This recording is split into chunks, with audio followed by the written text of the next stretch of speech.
माफ केले छोट्या अंबानीचे पैसे. अहो ते आता 2 प्राध्यापक माझ्याकडे रिटायर झाल्यानंतर आले. 1.25 लाख रुपये महिना आहे एका प्राध्यापकाला. पेन्शन 1.25 लाख रुपये आहे. द्या आधी 2.5 लाख द्या, मला काही म्हणायचं नाही. 1.25 लाख त्याचे 2 पोट्टे नोकरीवर आहेत, ते 2.5 लाख घेते. ते 5 लाख ते हे 1.25 लाख 2.5 लाख 7.5 लाख दोनही सुना आणाने नोकरीवर असेल तर बाय काय नोकरीवरच भेटते.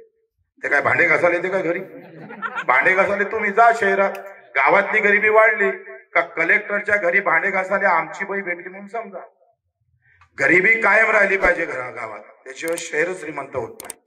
शहर श्रीमंत व्हायसाठी तिथल्या फॅक्टरीवर कमी भावाचा मजूर भेटला पाहिजे, म्हणून तो कंपनीवाला सुखी झाला पाहिजे, म्हणून हे गरीब ठेवण्याचं राजकारण आहे, षडयंत्र आहे.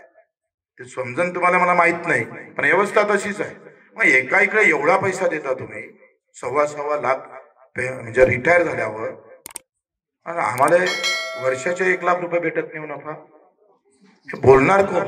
हे अर्थशास्त्र समजून कोण घेणार? आम्ही इतिहासात रमतो, त्यानं काय केलं, यानं काय म्हटलं. हे बदलावं लागेल.